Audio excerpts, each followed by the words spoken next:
Tenemos que trasladarnos a las calles del siglo XVII, al barrio del Cercado. Era una zona súper vibrante y populosa de la Lima antigua. Imagínate el ruido constante. Sí, las cerraduras, las carretas, ese bullicio cotidiano. Y de repente todo ese caos se silencia de golpe por un accidente brutal. Un niño, Melchor Baranda, se precipita al vacío desde un tercer nivel. Y las fuentes son clarísimas en esto. No era un balcón bajito, era un tejado cubierto de tejas muy pesadas. Cae en caída libre hacia la calle. Y la superficie de impacto no es tierra suelta. Tampoco es un toldo que amortigua el golpe. Es el empedrado colonial. Piedra maciza. Piedra irregular e implacable.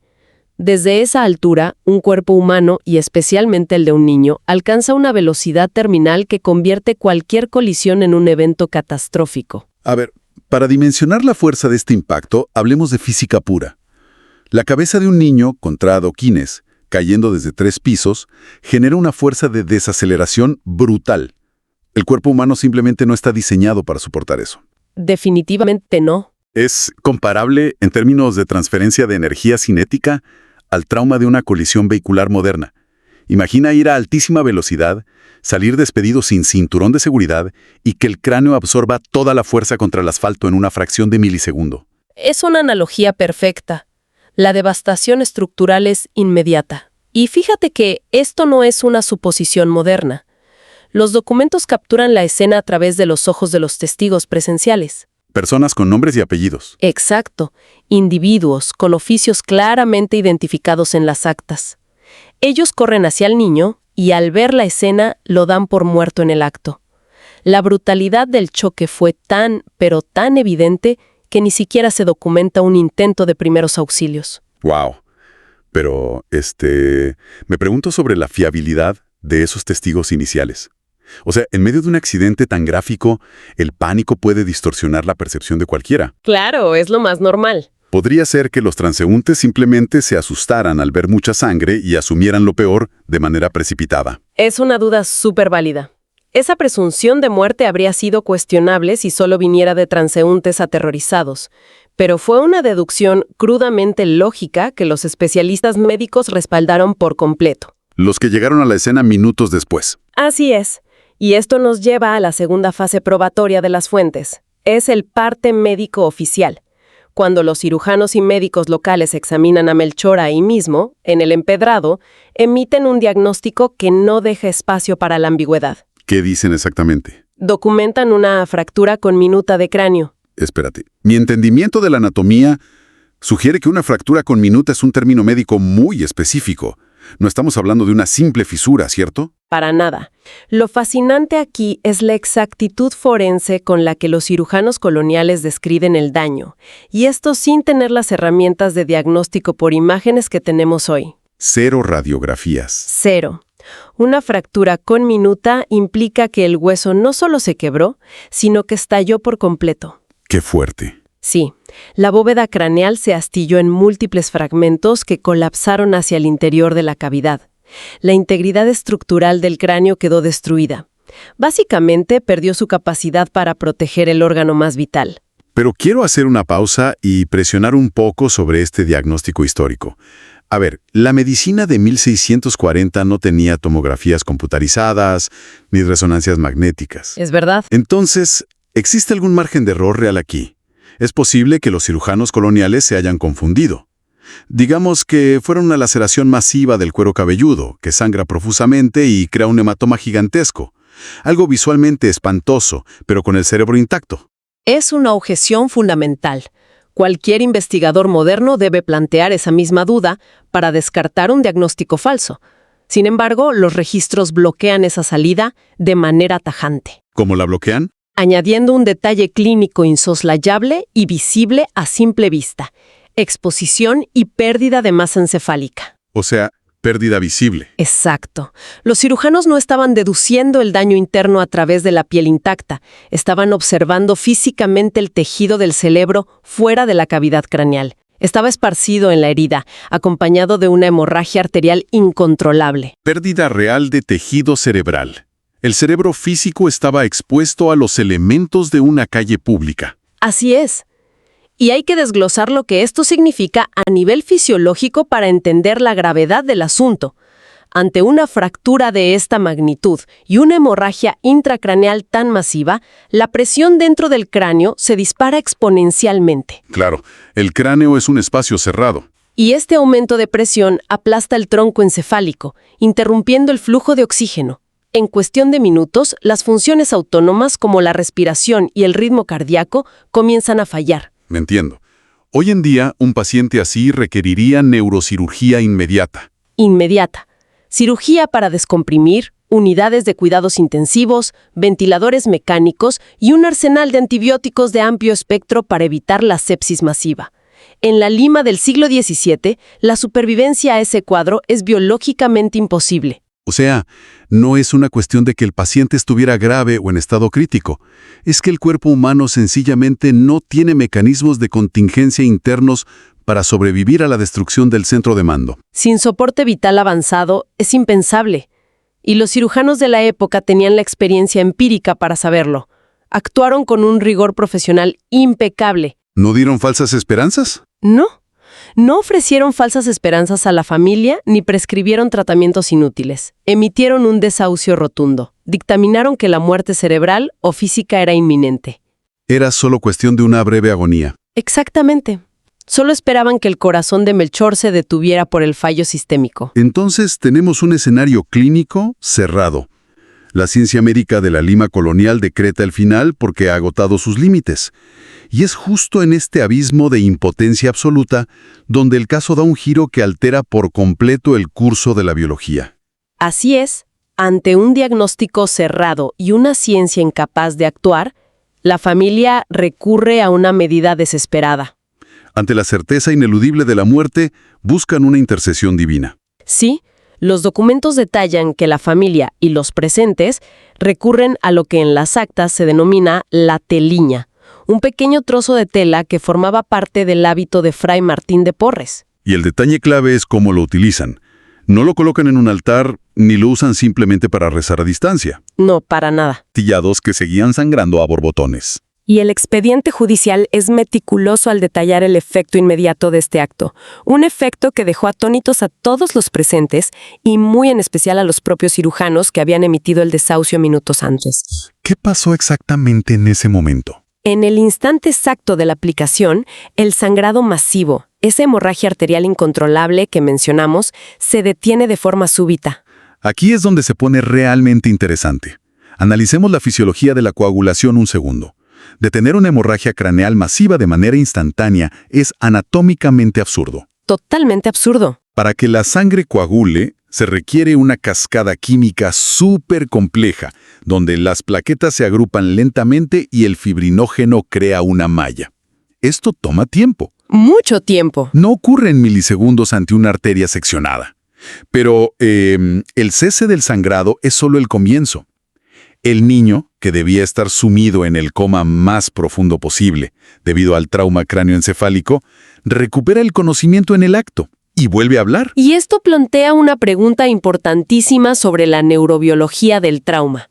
Recuperar las funciones neurológicas superiores de inmediato, tras una contusión de ese nivel, desafía todo lo que sabemos sobre la inflamación cerebral. Claro, el cerebro se inflama como defensa. Exacto. Un cerebro golpeado se edematiza, se hincha, apagando la conciencia. Que Melchor recobrara la lucidez y el habla implica que la inflamación desapareció o, increíblemente, nunca ocurrió. Es asombroso. Y los testimonios recolectados no se limitan a esa primera hora de asombro. Las fuentes documentan la evolución de la herida en los días posteriores, declarando bajo juramento que los múltiples fragmentos del hueso estallado parecieron soldarse por sí solos rápidamente. Y no solo eso, la herida cierra. Pero lo que rompe verdaderamente todos los esquemas médicos es el tema de la infección. A ver, un niño cae desde 3 pisos a una calle pública empedrada, Llena de bacterias. cubierta del polvo y los desechos biológicos de la época colonial. Tiene exposición directa de masa encefálica. Le colocan un trozo de tela cruda sin esterilizar directamente sobre las meninges. Es una receta para el desastre. Y los registros indican que la herida cicatrizó sin la más mínima infección, fiebre o supuración. Sin una sola gota de esterilización química o penicilina, las probabilidades de desarrollar una meningitis bacteriana letal o una sepsis generalizada eran estratosféricas. Médicamente, la cascada de eventos descrita en los folios es sencillamente inverosímil. La formación de un tapón hemostático perfecto al instante, seguida de una osteogénesis acelerada. Detengámonos en la osteogénesis un momento. Claro, para que un hueso sane, el cuerpo debe crear un andamio de cartílago y luego enviar células llamadas osteoblastos para depositar minerales lentamente. Esto toma semanas. ¿Semanas o meses? Que una regeneración ósea ocurra sin ese periodo de tiempo viola directamente las leyes de la termodinámica celular. Y la ausencia de una respuesta inflamatoria infecciosa en un entorno contaminado desmantela cualquier principio de patología. Completamente. El asombro documentado no fue la histeria de una familia aliviada. Fue la consternación de profesionales de la salud presenciando el colapso de sus axiomas anatómicos. Sin embargo, cualquier persona con una mentalidad científica que analice esto hoy reaccionaría con escepticismo.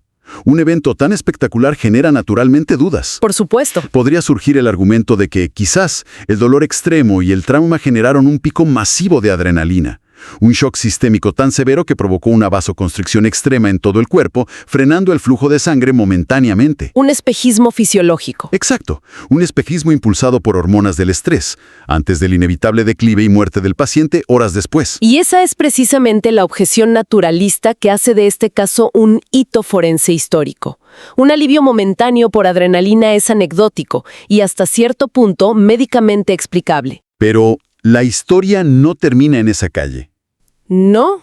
Para que este suceso escalara y se sostuviera en los más altos tribunales legales, la aparente curación debía someterse a la prueba más dura e insobornable que existe, tanto en la ciencia como en la ley. La prueba longitudinal, el paso del tiempo. Así es. Damos un salto cronológico documentado en las fuentes. Avanzamos hacia el periodo comprendido entre 1660 y 1671. Nos adentramos en los registros del proceso apostólico de Lima. Ya no estamos en medio del caos y la sangre de la calle. Exacto. Estamos en una fase de auditoría fría, calculada y muy sistemática.